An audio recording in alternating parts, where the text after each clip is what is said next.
One of the oldest religions in the world is Jainism, or traditionally known as Jain Dharma. Originating from ancient India, this philosophy centers around concepts such as right perception, right knowledge and right conduct in the attainment of moksha, or realization of the soul's true nature. The concept of ahimsa, or non-violence, is of equally great importance. Thus, with compassion for all life, practitioners of Jainism follow a pure vegetarian or vegan diet. Jains follow the ancient wisdom of the 24 Tirthakaras, or prophets, whose teachings comprise the Akaranga Sutras, the religion's holy scriptures. Lord Mahavira, who is considered to be the last Tirthakara, was born around the 5th to the 6th century BCE as a prince of the ancient kingdom of Vaishali. He later forsook his royal status to pursue the spiritual path. After attaining Kevaljanan, or all-knowing intuitive vision, he spent the rest of his life giving discourses on spiritual truths which form the present-day tenets of Jainism. We present to you today excerpts of the second and third lectures from the first book of Jainism's Akaranga Sutra, entitled Conquest of the World and Hot and Cold.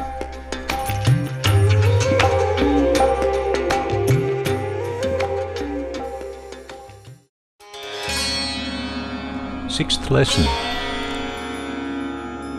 He who perfectly understands what has been said in the preceding lesson and follows the faith to be coveted should therefore do no sinful act, nor cause others to do one. Perchance he meditates a sin by an act against only one of the 6 aggregates of lives, but he will be guilty of sin against every one of the 6. Desiring happiness and bewailing much, he comes ignorantly to grief through his own misfortune. Through his own carelessness, every one produces that phase of life in which the vital spirits are pained. Observing the pain of mundane existence, one should not act with violence. This is called the true knowledge and renunciation. He who ceasing from acts relinquishes the idea of property, relinquishes property itself. That sage has seen the path to final liberation, for whom there exists no property. Knowing this, a wise man who knows the world and has cast off the idea of the world should prudently conquer the obstructions to righteousness. Thus I say, the hero does not tolerate discontent. The hero does not tolerate lust. Because the hero is not careless, the hero is not attached to the objects of the senses. Being indifferent against sounds and the other perceptions, detests the comfort of this life. A sage, adopting a life of wisdom, should treat his gross body roughly. The heroes who have right intuition use mean and rough food. Such a man is said to have crossed the flood of life, to be a sage, to have passed over the samsara, cycle of reincarnation, to be liberated, to have ceased from all activity. Thus I say, a sage is called unfit who does not follow the law and fails in his office. But on the contrary, he is praised as a hero. He overcomes a connection with the world. He is called the guide, or the right way. What has been declared to be here, the unhappiness of mortals, of that unhappiness the clever ones propound the knowledge. Thus, understanding and renouncing acts, a man who recognizes the truth delights in nothing else, and he who delights only in the truth recognizes nothing else. As the law has been revealed for the full one, so for the empty one. As for the empty one, so for the full one. But he to whom the faith is preached will perhaps disrespectfully beat the preacher. Yet no, there is no good in this indiscriminate preaching. But ascertain before what sort of man he is, and whom he worships. He is called a hero who liberates the bound above, below, and in the sideway directions. He always conforms to all knowledge and renunciation, the hero is not polluted by the sin of killing. He is a wise man who perfectly knows the non-killing, who searches after the liberation of the bound. The clever one is neither bound nor liberated. He should do or leave undone what the hero does or does not do. He should not do what the hero leaves undone, knowing and renouncing murder of any kind and worldly ideas in all respects. He who sees himself needs no instruction, but the miserable and afflicted fool, who delights in pleasures and whose miseries do not cease, is turned round in the whirl of pains. Thus I say. Hot and cold, first lesson. The unwise sleep, the sages always wake. Know that in this world the cause of misery brings forth evil consequences. Knowing the course of the world, one should cease from violent acts. He who correctly possesses these sensual perceptions, that is, sounds and colours and smells, and tastes and touches, who, self-possessed, wise, just, chaste, and with right comprehension understands the world, he is to be called a sage, one who knows the law and righteous. He knows the connection of the whirl of births and the current of sensation with love and hate. Not minding heat and cold, equanimous against pleasure and pain, the nirgrunt, one who is freed from all ties, does not feel the austerity of penance. Waking and free from hostility, a wise man, thou liberatest thyself and others from the miseries. But a man always benighted, subject to old age and death, does not know the law. Seeing living beings suffering, earnestly enter a religious life. Considering this, O prudent one, look. Knowing the misery that results from action, the deluded and careless one returns to life, disregarding sounds and colours upright, avoiding Mara, hindrance. One is liberated from death. Carefully abstaining from pleasures and ceasing from bad works, he is a hero guarding himself, who is grounded in knowledge. He who knows the violence done for the sake of special objects knows what is free from violence. He who knows what is free from violence knows the violence done for special objects. For him who is without karman, retribution, there is no appellation. The condition of living beings arises from karman.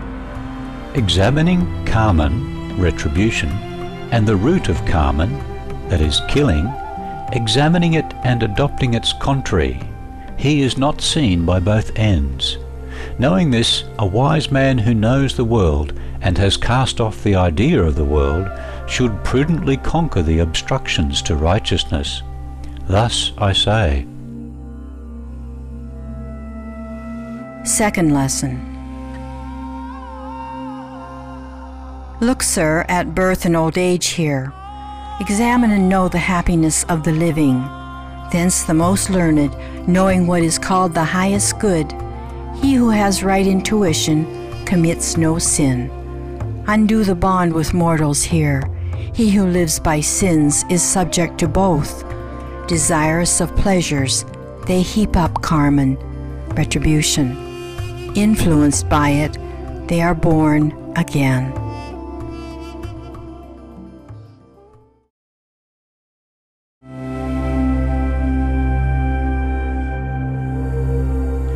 Killing animals he thinks good sport, and derives mirth from it.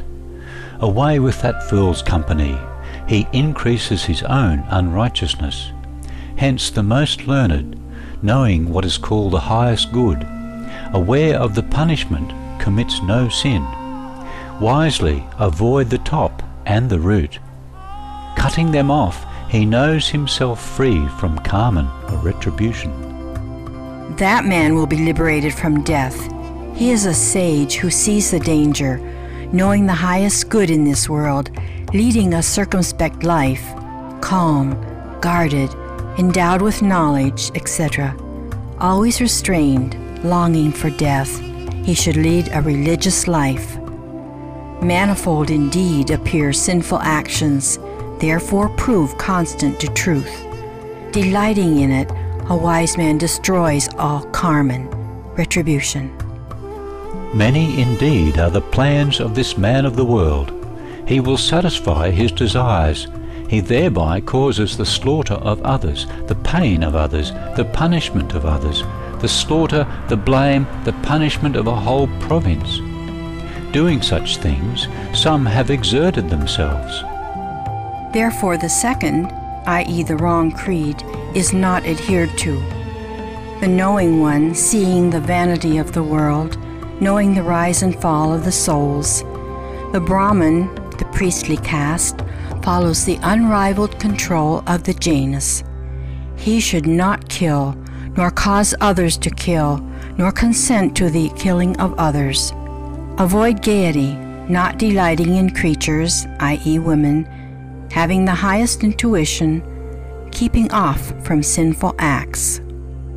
And the hero should conquer wrath and pride. Look at the great hell as the place for greed.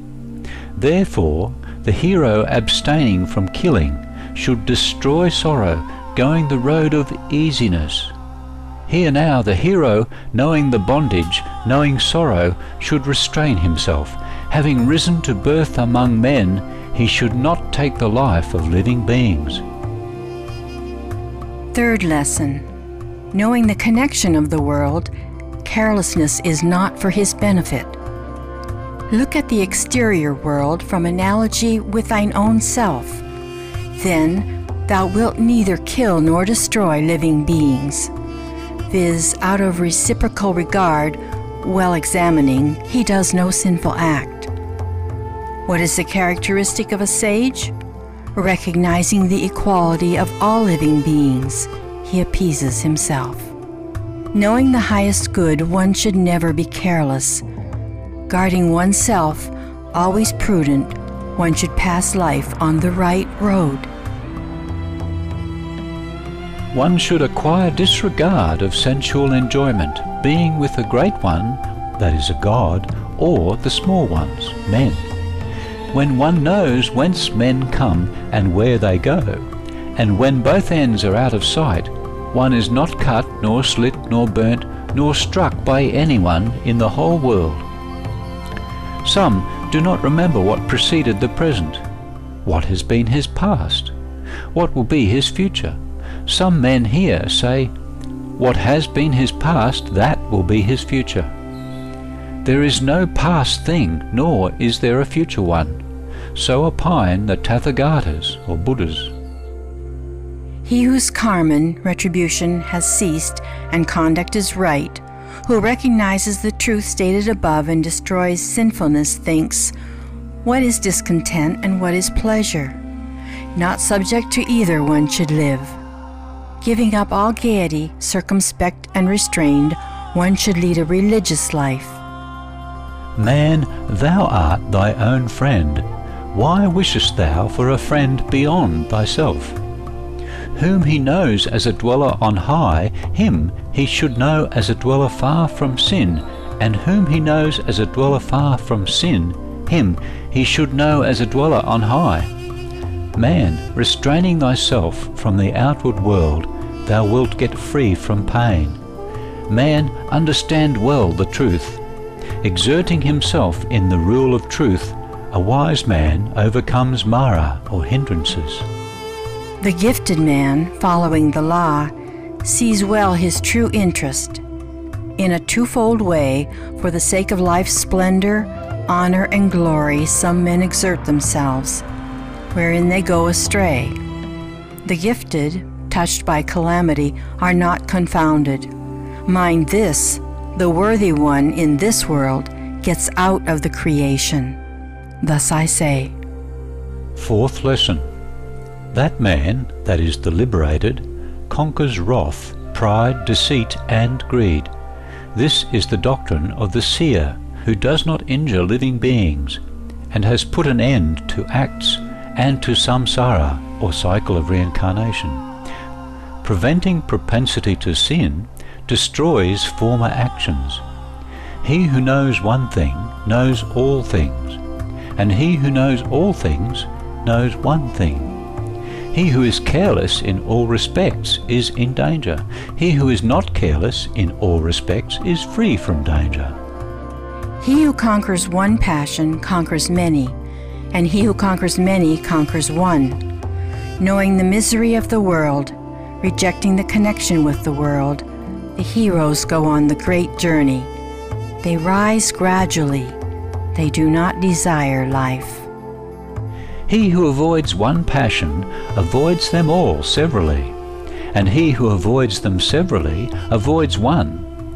Faithful according to the commandment of the Tirthakaras, founders of the Jain religion, wise and understanding the world according to the commandment, such a man is without danger from anywhere. There are degrees in injurious acts, but there are no degrees in control. He who knows wrath knows pride. He who knows pride knows deceit. He who knows deceit knows greed. He who knows greed knows love. He who knows love knows hate. He who knows hate knows delusion. He who knows delusion knows conception. He who knows conception knows birth. He who knows birth knows death. He who knows death knows hell. He who knows hell knows animal existence. He who knows animal existence knows pain. Therefore, a wise man should avoid wrath, pride, deceit, greed, love, hate, delusion, conception, birth, death, hell, animal existence, and pain. This is the doctrine of the seer, who does not injure living beings, and has put an end to acts and to samsara, or cycle of reincarnation. Preventing the propensity to sin destroys former actions. Is there any worldly weakness in the seer? There exists none. There is none. Thus I say.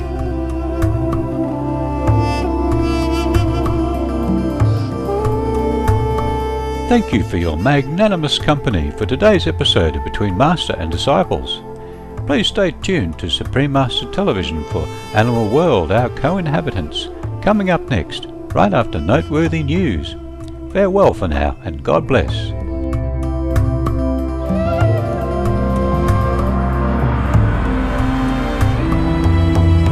For more details, please visit www.suprememastertv.com/BMD.